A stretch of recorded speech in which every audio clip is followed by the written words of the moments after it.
Жеки Чаны овог Чен биш харин Фан гэдгийг хятадууд сайн мэднэ. Түүний жинхэнэ нэр нь Фан Шилүүн мөн Чен Ганшин гэж нэрлэдэг. Эдгээр нэрний тухай доор өгүүлнэ. Өнөөдөр Жеки Чан хятадын кино урлагийн бэлэг тэмдэг болсон түүний бүтээсэн хошин кунфугийн кинонууд олон хүнийг хүүхэд насны хамгийн сайхан дурсамжлээ. Жеки Чаны киноны амьдрал домгоор дүүрэн гэхдээ үнэндээ түүний аавын амьдралч мөн адил домогт түүхтэйч олон хүн тэр бүр мэддэггүй. Жеки Чаны аав Фан Даолун буюу хожим авсан нэр нь Чарльз Чан. 1912 оны 12 дугаар сарын 22-нд төрсөн. Фан Даолуны түүхийг ярихын тулд эхлээд түүний аав өөрөөр хэлбэл Жеки Чаны өвөөгөөс эхлэх хэрэгтэй. Фан Даолуны аавыг Фан Вэнвэн гэдэг байсан Шанду мужаас гаралтай. Дайн самунтай үеэс зайлсхийхин тулд Фан Вэнвэн гэр бүлээ дагуулan Анхой мужийн Үүхүү хотод нүүд суурьшжээ. Энэ хүн залуугаасаа бизнес эрхэлж эхэлсэн бөгөөд Нанжийн Үүхүү хоёрын хооронд байнга явдаг байв. Олон жилийн шаргуу хөдөлмөр их үр дүн тэрээр нийгмийн хар цагаан аль алинд нь нэлээд өргөн хүрээний танилтай болсон гэдэг. Дайн самунтай тэр цаг үед бизнес хийх амаргүй байсан тул Фан Вэнвэн өөрөө ч нэлээд сайн тулааны ур чадвар эзэмшжээ. Хүүгээ ирээдүйд амьдралаа залгуулж чаддаг хүн болгохын тулд тэрээр бага насны Фан Даолуныг өөртөөгөө хамт тулааны урлагт сургаж эхэлсэн байна. Санаандгүй байдлаар Жеки Чаны аав Фан Даолун тулааны урлагт тун авьяастай нэлэрч бага наснасаа сайн чадвартай болсон байдаг. Гэвч тэр тулааны урлагт хэд улаарч ном сурах сонирхол огт байсангүй. Ингээд Фан Даолун бага сургуулаа төгсөлгүй сургуулиас гарсан байна. Эцэг нь хүүгээ дөнгөж 13-аас 14 настай байхад нь өдөржин сургуульд явахгүй зөвхөн ил цэлэн барих тухай бодож байгааг хараад ингэж явбал болохгүй гэж үзжээ. Тиймээс нэг танилаараа дамжуулан Фан Даолуныг даауны дэлгүүрт шав оруулж ирээдүйд бизнесийг нь залгуулахыг хүссэн байна. Фан Даолун анх даауны дэлгүүрт очоод их чадварлаг нэгэн байсан. Тэр угаасаа сэргэлэн ухаалаг тул дэлгүүрийн их бага бүх ажлыг сайн хийж эзэдэн ч түүнийг ихэд үнэлдэг байж. Гэвч түүний задгай баригдмал бус зан чанар ийм уйтгартай ажилд удаан тогтох боломж олгосонгүй.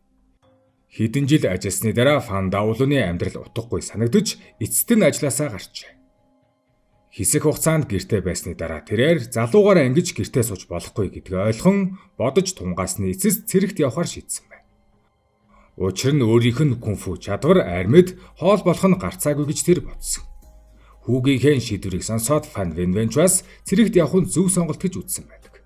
Магадгүй нэг өдөр гавьяа байгуулж гэр бүлээс нь өндөр албан тушаалтан төрж өвөг дээдсийнхээ нэрийг мандуулж мэднэ гэж найджээ. Эцэг Фан Вэнвэн удалгүй Гоминданы өндөр тушаалын офицер Гүү Жутун гэгчтэй хүүгээ холбож өгсөн байна. Энэхүү Гүү Жутун гэх офицер Фан Даолуныг хараад бие бэлдэр сайтай тулааны чадвар сайн залуу гэж үзээд түүнийг өөрийн бие хамгаалагчаар авчээ. Фан Даолун хамгаалагч болсны дараа маш хичээнгүй ажиллаж Гүү Жутуны итгэлийг хурдан олсон байна. Гэвч удалгүй байдал өөрчлөгдсөн. Гүү Жутун бол энгийн нэг Гоминданы офицер биш, тэр бол Чан Кайшигийн итгэлт хүн байсан. Хэдийгээр тэр өөрөө цэрэг удирдах тулдахтаа тийм ч сайн биш байсан ч улс төрийн хувьд маш ухаалаг хүн байжээ. Зарим чухал шийдвэрийн үе тэр Чан Кайшигийн жинхэнэ санааг ойлгож цаг үе олсон үг хэлж чаддаг байсан байна. Чан Кайши үүнд маш их сэтгэл хангалуун байж түүнийг үнэнч жанжиг хэмээн үнэлэх болсон. Хэдийгээр Гүү Жутун Чан Кайшигийн итгэлийг олсон байсан ч тэр түүний цорын ганц итгэлт хүн биш байв. Түүнд нэг том өрсөлдөгч байсан нь Гоминданы цэргийн нууц албаны тэргүүн Дай Ли. Тухайн үед Гоминдан дотор олон бүлэглэл байсан ба Гүү Жутун Дай Ли хоёрын харилцааг ус тос шиг нийцдэггүй гэж хэлж болохоор байж. Үүнээс гадна Гүү Жутун Дай Лид нэлээд атархдаг байсан. Эцсийн эцэс Дай Ли тагнуулын ажил эрхэлдэг хэн нэгний сул талыг атгавал тоглоом биш байв. Иймээс Гүү Жутун Дай Лигийн хажууд өөрийн хүнээ шургуулж түүний хөдөлгөөн бүрийг хянахыг хүсэж байж. Ингэснээр нэг талаар өөрийгөө хамгаалан нөгөө талаар боломж гарвал Дай Лигийн сул талыг атхан авч сөрөг хүч болгох боломжтой гэж тооцоосон байна. Удаан бодсны эцэст Гүү Жутун Жеки Чаны аав Фан Даолуныг хамгийн тохиромжтой хүн гэж үзжээ. Тэр Фан Даолуныг удаан хугацаанд ажигласан бөгөөд энэ хүн ухаалаг, хурдан сэтгэдэг, нөхцөл байдал дасан зохицох чадвар сайтай тул тагнуулын ажилд хамгийн тохиромжтой гэж дүгнсэн байна. Түүнчлэн Фан Даолун тулааны урлаг эзэмшсэн нь армийн хэрэгцээнд яг таарч байсан. Гэхдээ хамгийн чухал асуудал нь Фан Даолуныг яаж Дай Лигийн дэргэд оруулах вэ?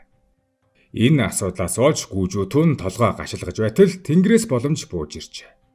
Нэг шөнө Фан Давлун гүүжүүтүүний байлж байсан жунхаа зочид буудалд байж байгаад хийх юмгүйгээс олж гар буугаараа оролдож байгаад галын осол гаргасан байна. Гүүжүүтүүн энэ явдлыг шалтгаан болгон түүнийг албанаас нь шууд хөөсөн.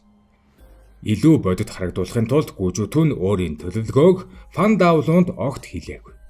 Фан Давлун хөөгснөхийн дараа аргагүй эрхэнд төрлөхөд үүх рүүгээ буцсан. Удалгүй тэрээр нэг зав худалдаж аваад янцын мөрнөөр хууль бус 8 контрабанд хийж эхэлсэн байна. Тухайн үед Японы цэргүүд янцын мөрөн дээр шалган нэвтрүүлэх цэгүүд байгуулж хураамж авдаг байв. Залуу омголон Фан Давлун Япон цэргүүдийн дээрэнгүй царайг төвчж чадалгүй хідэн үг хэлчихжээ. Үүний улмаас түүнийг японочууд баривчилж шоронд хорж завийг нь ч хураа авсан. Энэ тухай сонссон эцэг Фан Вэнвэн яралтай танил талаа хөдөлгөж их хэмжээний мөнгө зарцуулан хүүгээ аварч гаргасан байдаг. Фан Давлун шоронгоос сулагдсанаас удалгүй гүүжүүтүүн түүнтэй нууцаар уулзаж айрмад тагнуулын дүрээр орох төлөвлөгөөг ярьжээ. Харин өнөөх тагнуулын газрын дайлиж Фан Давлуны талаар нарийн шалгалт хийж түүнийг буутай холбоотой ослоос болж халагдсан. Мөн японочдын гарт орж шорон сууж байсан гэдгийг мэдээд сэжиглээгүй байна. Ингээд Фан Давлун Жүнтун буюу Гоминданы нууц албанд орсны дараа яг л загас усандаа орсон мэт байлаа. Өөрийн арга ухаан чадвараараа Дайлигийн өгсөн даалгавруудыг маш амжилттай гүйцэтгэж, Дайли түүнийг дахин ашиглахаар шийдэн тагнуулын багийн ахлагчаар дэвшүүлсэн. Түүний дор 30 гаруй тагнуул ажилдаг болсон байна. Фан Давлун амьдрал дээрээ маш уян хатан залжин хүн байсан. Хэдийгээр тэр гүүжүүтүүний илгээс нь нууц хүн байсан ч, Дайли ямар хүчтэй болохыг сайн мэдэж байсан тул хэд онцгой ашиглахыг зүрхлээгүй. Тиймээс аль талыг гомдоохгүй байхыг хичээж, гүүжүүтүүнд төдийлөн хор хөнөөлгүй мэдээлэл өгч, нөгөө талаар Дайлигийн даалгаврыг чин сэтгэлээсээ гүйцэтгэж байжээ. Гэж Фан Давлуны цэргийн карьер удаан үргэлжилсэнгүй. Дайли түүнд итгэх тусмаа улам аюултай чухал даалгавруудыг өгдөг болсон бөгөөд эдгээр даалгаврууд бүр нь амь насанд хүрэх эрсдэлтэй байсан. Нэг удаа Фан Давлун шат өсөж явах үед гинэд хэнийг гарч ирэн түүнлүү бууджээ. Аз улхад тэр маш шаламгаа хөдөлж амжсан ч сум шилбэнт нь туссан байна.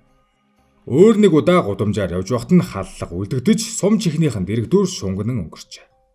Тэр сумны эсрэх дуу хүртэл тод сонссон гэдэг.